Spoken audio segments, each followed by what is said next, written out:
नमस्कार लर्नर्स। मैं डॉक्टर रुचि पांडे उत्तराखंड मुक्त विश्वविद्यालय से साथ में लेके आई हूँ डॉक्टर पूजा जयाल जो डिपार्टमेंट ऑफ बॉटनी से हैं।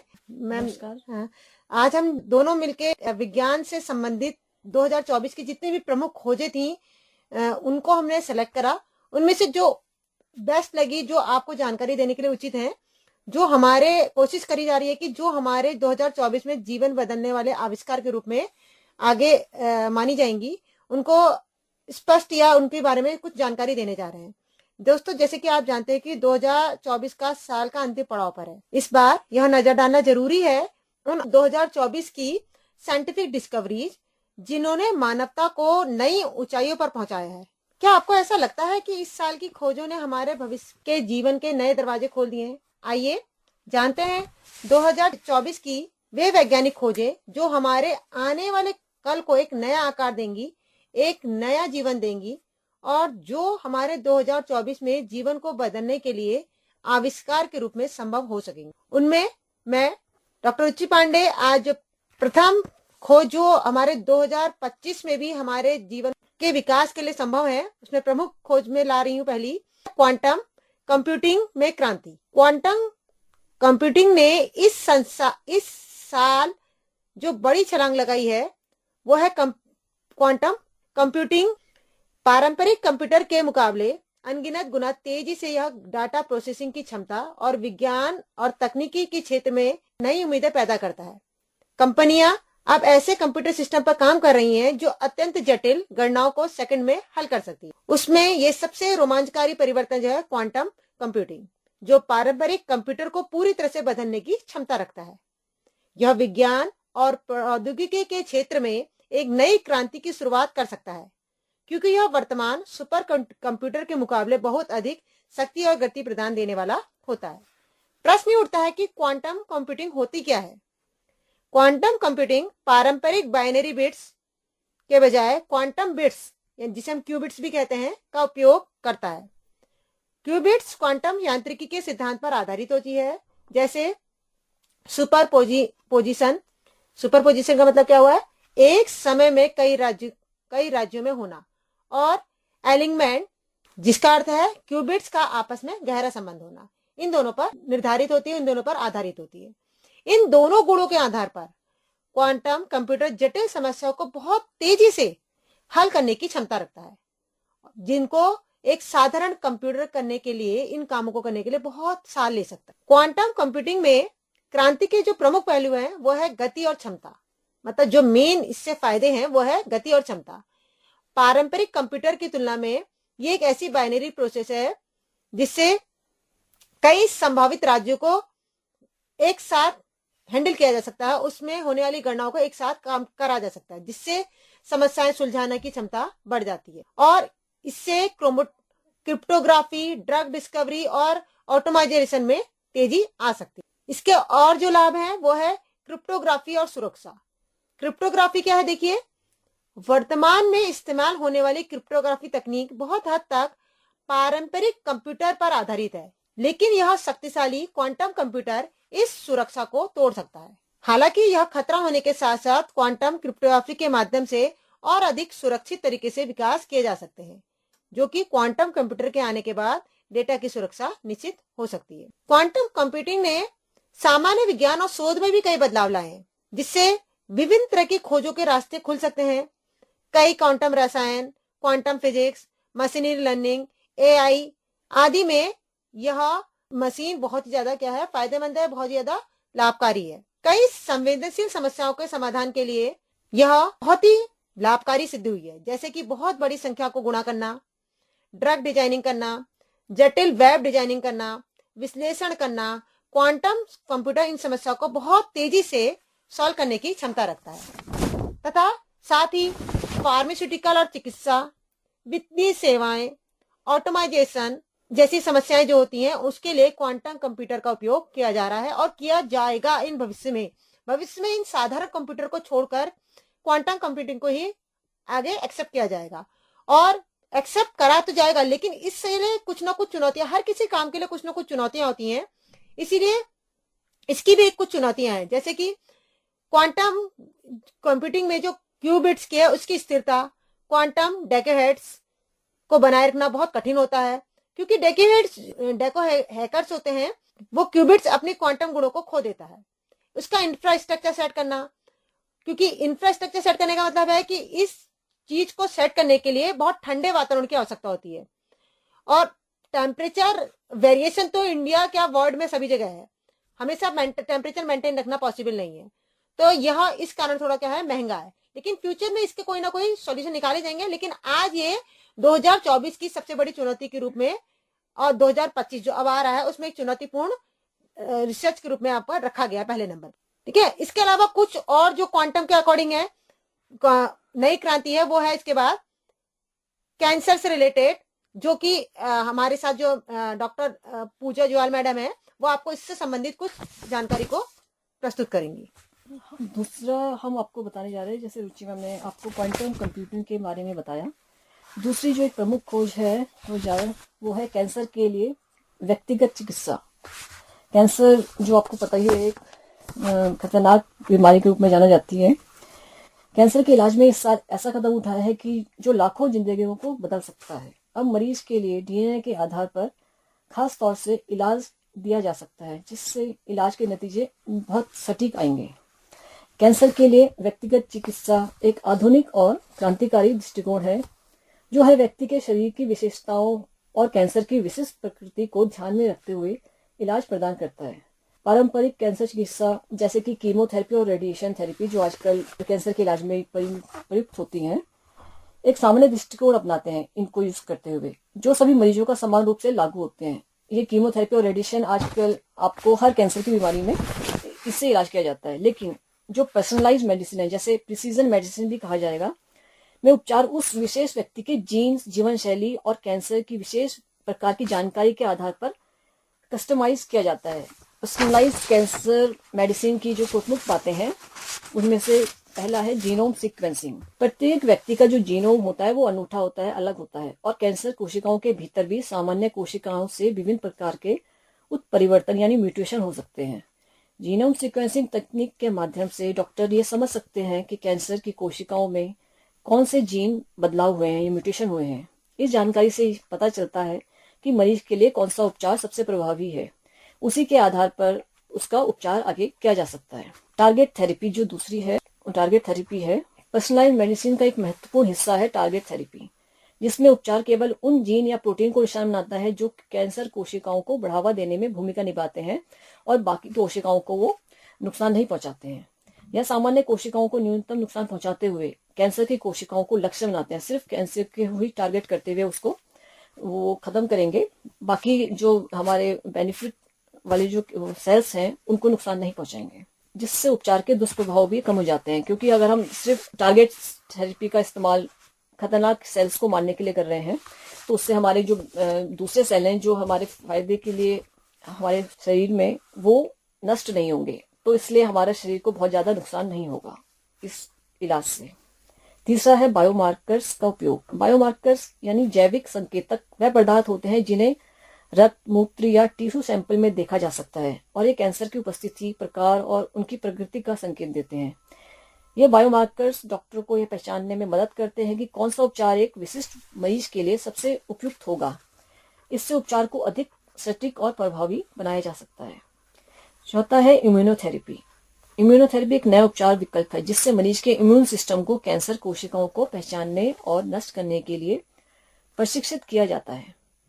पर्सनलाइज्ड इम्यूनोथेरेपी का एक उदाहरण है जिससे मरीज की इम्यून प्रणाली को कैंसर विशेष प्रकार के खिलाफ अधिक सक्रिय किया जाता है। पांचवा है फार्माकोजेनोमिक्स। यह एक क्षेत्र है जो अध्ययन करता है कि कैसे जीन मरीज के शरीर में दवाओं को मेटाबोलाइज यानी डाइजेस्ट करने की क्षमता को प्रभावित करते हैं।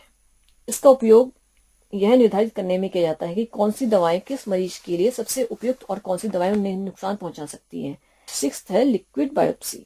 लिक्विड बायोप्सी एक नवीनतम तकनीक है जो अभी नई आई है, जिसमें खून या अन्य तरल पदार्थों से कैंसर की जानकारी प्राप्त की जाती है, जिससे कैंसर के विभिन्न प्रकारों की पहचान की जा सकती है। मतलब ऐसा है कि ये बात समझ में आ रही है कि पूजा मैडम कि जितनी भी नई टेक्निक्स आई हैं कैंसर से रिलेटेड, जैसे कि बायोमार्कर्स, इम्यूनोथेरेपी, फार्माकोजेनोमिक्स, जितनी भी आई हैं, वो हमारे आने वाले समय में बहुत ज्यादा बेनिफिशियल होगी, क्योंकि डॉक्टर्स भी इलाज तो कर रहे हैं कैंसर का, लेकिन वो उसके कुछ ना कुछ साइड इफेक्ट रह जा रहे हैं, और उन साइड इफेक्ट को इम्प्रूव करने के लिए ये जो थेरेपीज हैं हमारे लिए बहुत ज्यादा क्या होंगी, बेनिफिशियल होंगी। लेकिन हर किसी, जैसे हर किसी क्षेत्र में कुछ ना कुछ चुनौतियां होती हैं, वैसी आई थिंक मुझे लगता है इसमें भी कुछ ना कुछ चुनौती होंगी। हाँ, ये कैंसर के उपचार के दौरान उत्पन्न होने वाली जीन संबंधी परिवर्तनों को भी मापने में मदद करता है और इससे समय से पहले पहचानने में हमें मदद मिल जाएगी। हाँ। पर्सनलाइज्ड कैंसर मेडिसिन के कुछ लाभ जो है, इसमें साइड इफेक्ट्स बहुत कम है, बेहतर परिणाम ये दे रहे हैं और ये कैंसर का अर्ली स्टेज में पता लगा सकते हैं। हाँ। और स्वास्थ्य देखभाल में सुधार हो सकता है। इसमें कुछ चुनौतियां भी हैं। लागत, इसका खर्चा ज्यादा है। हाँ। डाटा की सुरक्षा, इसको जीनोम डेटा बहुत संवेदनशील होता है, इसकी सुरक्षा सुनिश्चित करना एक चुनौती है। इसको संभाल कर रखना ये हमारे लिए बहुत बड़ी चुनौती है डॉक्टर्स के लिए भी, क्योंकि इतने सारे डेटा डॉक्टर के पास ऐसा तो है नहीं कि एक ही मरीज का इलाज करना है। उन डेटा को देख के इन फ्यूचर में बाद में कितना इंप्रूवमेंट किया जा सकता है या कि उसमें कितना इंप्रूवमेंट हुआ, वो चीज रखना डॉक्टर्स के लिए भी बहुत ज्यादा टफ काम है वास्तव में। हाँ, जबकि व्यक्तिगत चिकित्सा का उद्देश्य हर मरीज के लिए अनुकूल उपचार प्रदान करना है। हर एक मरीज की जीनोमिक और शारीरिक प्रतिक्रिया अलग हो जाती है। हाँ। आपको पता ही है, जो डीएनए अलग होता है, जिससे उपचार में असमंजस या परिणामों में भिन्नताएं आ जाती है वास्तव में। तो इसलिए ये हमारे लिए आगे के लिए तो 2025 में इससे रिलेटेड कुछ उम्मीदें हैं, कुछ जैसी उम्मीदें जैसे जो आपने बताया अभी? हाँ, ये सिर्फ कैंसर ही नहीं बल्कि अन्य जटिल बीमारियों का पर्सनलाइज इलाज मुमकिन हो सकेगा। बहुत इससे मतलब गरीबों को बहुत फायदा है, वो लोग जो हाँ, इलाज के साइड इफेक्ट्स कम होंगे और उपचार का असर तेजी से होगा। ये तो वास्तव में बहुत बड़ा एक बहुत बेनिफिट वाला काम है।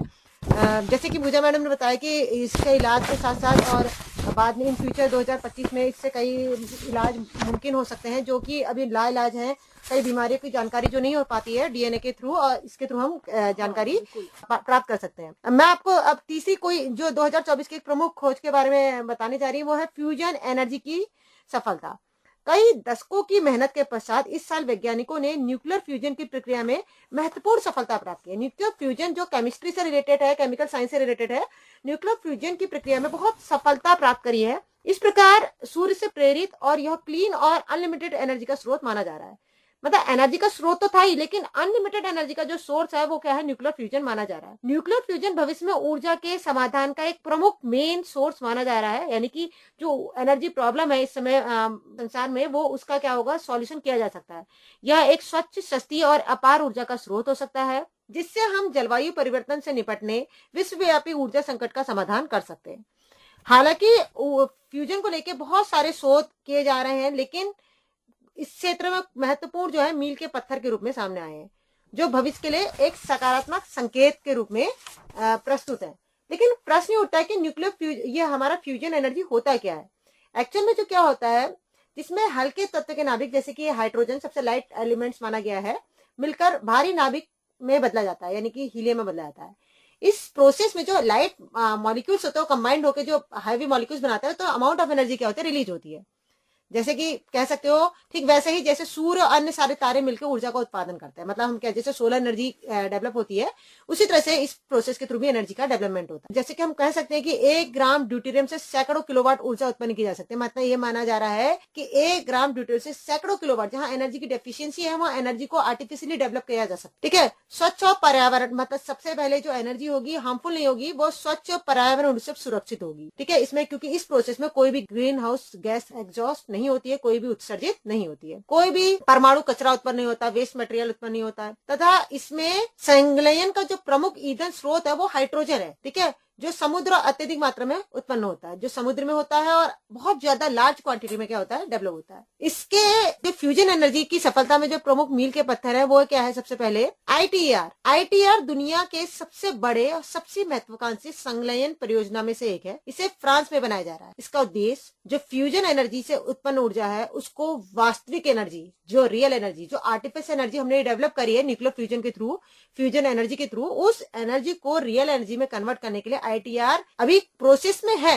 100% जो कंक्लूजन है वो अभी नहीं आया, प्रोसेस में है। जो ITR का जो मेन उद्देश्य है वो संलयन प्रतिक्रिया में अत्यधिक ऊर्जा उत्पन्न करना और उसको नियंत्रित तरीके से उत्पन्न करना। ये नहीं कि अनियंत्रित तरीके से उसको कोई साइड इफेक्ट हो, वो नहीं है। नियंत्रित तरीके से उसको पकड़ना, उसको लक्ष्य को अपना एक्सेप्ट करना। इसमें ऐसा नहीं है कि ITR ने सफलता प्राप्त नहीं की है। सबसे पहले 2020 में ही ITER ने पहला प्लाज्मा का निर्माण किया, जो संलयन के मार्ग में एक बहुत बड़ा कदम है। और इस समय ऐसा माना जा रहा है कि 2025 में ITER का उद्देश्य संलयन प्रतिक्रिया में उत्पन्न ऊर्जा का उत्पन्न करना है और इस ऊर्जा को क्या करना है, यूज करना है। मतलब 2025 का जो मोटो रखा है, ऊर्जा का यूज भी करना है। किस तरह से इसका यूज किया जाएगा वो उनका मेन मोटो है। दूसरा है नेशनल इग्निशन फैकल्टी, यानी कि NIF, एक प्रयोगशाला है, एक लैब है जो लेजर फ्यूजन की तकनीक का उपयोग पर संलयन पर प्रयोग कर रही है। NIF में शक्तिशाली लेजरों का इस्तेमाल करके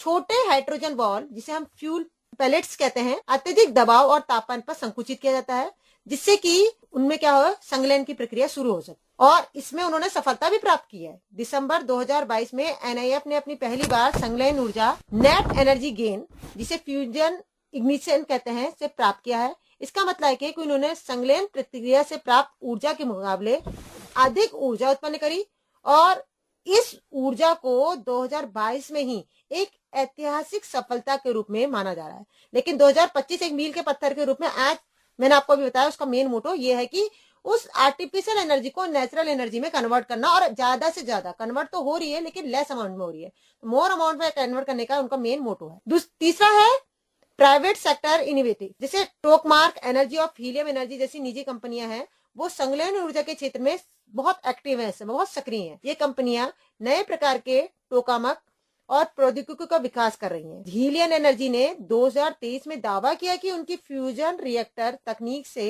छोटे पैमाने पर ऊर्जा उत्पन्न में सफलता प्राप्त करी है और जल्द ही यह कम लागत में अधिक ऊर्जा उत्पन्न कर सकते हैं, जो कि इंडस्ट्रियल फील्ड में, यानी कि वाणिज्य क्षेत्र में सफलता के लिए एक महत्वपूर्ण कदम होगा। क्योंकि इंडस्ट्रियल फील्ड में ही क्या होती है, सबसे ज्यादा एनर्जी का यूज होता है। अगर कम एनर्जी होगी तो इंडस्ट्रीज वेस्ट हो जाएंगी, हमारे इंडस्ट्रीज काम नहीं कर पाएंगी।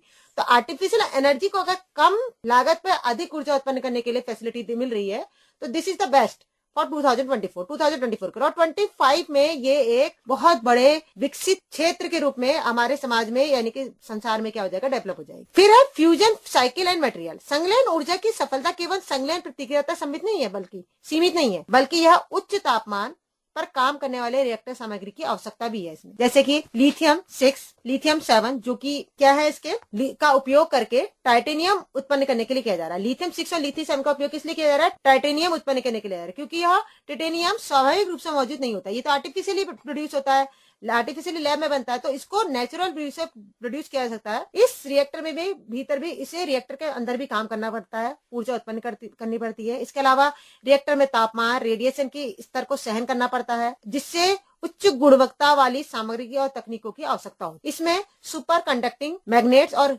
हीटिंग मैनेजमेंट सिस्टम का विकास भी महत्वपूर्ण होता है। लेकिन फ्यूजन एनर्जी की सफलता के लिए आने वाली कई चुनौतियां हैं, जिनमें है आर्थिक लागत। सबसे पहले मनी प्रॉब्लम सबसे ज्यादा है, क्योंकि अगर मनी नहीं होगी तो ये चीजें डेवलप नहीं हो पाएंगी, क्योंकि इन सब चीजों करने के लिए हमें ज्यादा अमाउंट ऑफ एनर्जी डेवलप करनी है, तो उतना ही हमें उस पर रिसर्च करनी पड़ेगी, उतनी ज्यादा लागत लगेगी। और दूसरा है उसमें उसको नियंत्रण, ऊर्जा ज्यादा उत्पन्न हो गई तो उसको कंट्रोल कैसे किया जाए, उसको उससे कोई ऐसी गैस न डेवलप हो जिससे साइड इफेक्ट हो, और इसकी सामग्री और तकनीकी चुनौतियां, जो टेक्निकल प्रॉब्लम है, वो भी एक सबसे बड़ी चुनौती है, क्योंकि संलयन रिएक्टर को अत्यधिक गर्मी और विकिरण का सामना करना पड़ता है। इसलिए इसके लिए विशेष प्रकार की सामग्री जो इन परिस्थितियों में कार्य कर सके, उन सिप की जरूरत पड़ती है। इसलिए 2025 में ये एक प्रमुख चुनौती है कि अगर यह पॉजिटिव रिजल्ट देती है तो इससे सबसे पहले ऊर्जा की जो कमी है वो दूर हो जाएगी, यानी कि ऊर्जा सुलभ हो जाएगी। और भविष्य में जो एनर्जी प्रॉब्लम, यानी कि जो बिजली की प्रॉब्लम है, वैसे भी हमने देखा मैडम बिजली बिल्कुल सही, और इस बार हमने कितनी गर्मी और बिजली की प्रॉब्लम सहन करी है। तो अगर ये आर्टिफिशियली और कम लागत में डेवलप कर सकते तो जो समाज में है ये अप्लाइड कर सकेगा, और एक जनरल पब्लिक भी इस चीज को एनर्जी का यूज कर सकेंगे, बदलाव लाएगा। ठीक है। इसके अलावा जो हमारी जो नई खोज एक है वो है आर्टिफिशियल। चौथी जो हम आपके प्रमुख रख रहे हैं आपके सामने एक उपलब्धि, वो है आर्टिफिशियल ऑर्गन्स की। वैज्ञानिकों ने इस साल कृत्रिम अंगों के विकास में बड़ी सफलता पाई है। कई बीमारियों के चलते अब ऐसे अंगों का निर्माण संभव है जो शरीर के असली अंगों की तरह कार्य कर रहे हैं।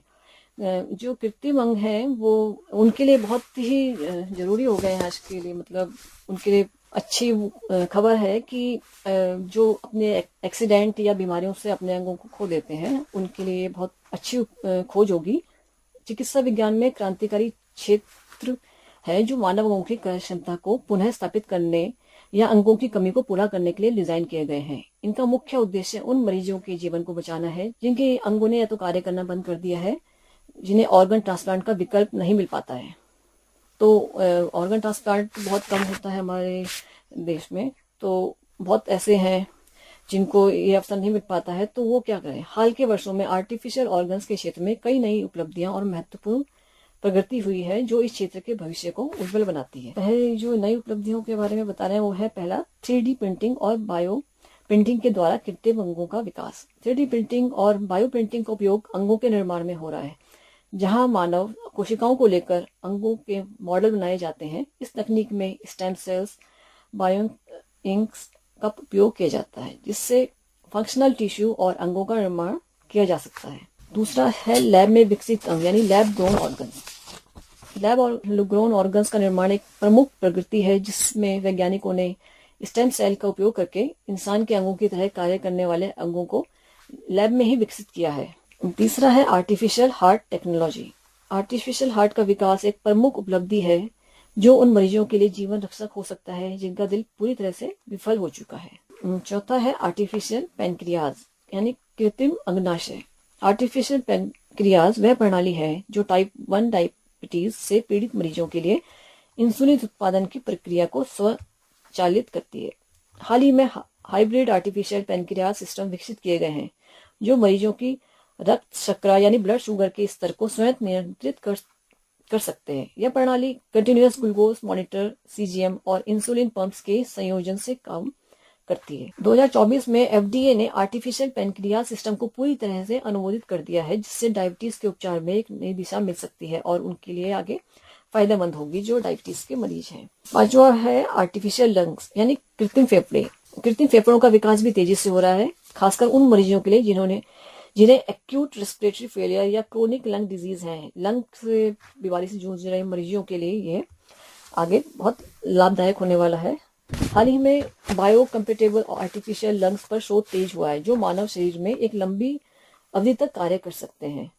एक प्रमुख परियोजना जेंतो ट्रांसप्लांटेशन के माध्यम से जेनेटिकली मॉडिफाइड पिग लंग्स का परीक्षण कर रही है जो शरीर के लिए उपयुक्त साबित हो सकते हैं। ये तो बहुत फायदेमंद चीज है कि पिग लंग्स का यूज भी ह्यूमन बीइंग करेगा। हाँ। तो जो कई लोग जो बेचारे अपने अंग ना होने के कारण बहुत सफर करते हैं उनके लिए बहुत ज्यादा क्या है बेनिफिट है। ये खोज तो बहुत ही ह्यूमन बीइंग के लिए बहुत बेनिफिट्स है। हाँ बिल्कुल। 2024 में वैज्ञानिकों ने आर्टिफिशियल लंग डिवाइस के परीक्षण में सफलता भी प्राप्त की है जो गंभीर रूप से बीमार मरीजों के लिए जीवन रक्षक समाधान हो सकता है। आगे के लिए ये बहुत फायदेमंद है। एक छठवां जो है उसकी उपलब्धि है सिंथेटिक स्किन यानी कृत्रिम त्वचा। सिंथेटिक स्किन का विकास उन मरीजों के लिए किया जा रहा है जिन्हें गंभीर जलन यानी बर्न्स हो जाते हैं या त्वचा रोगों के कारण त्वचा को नुकसान हो जाता है।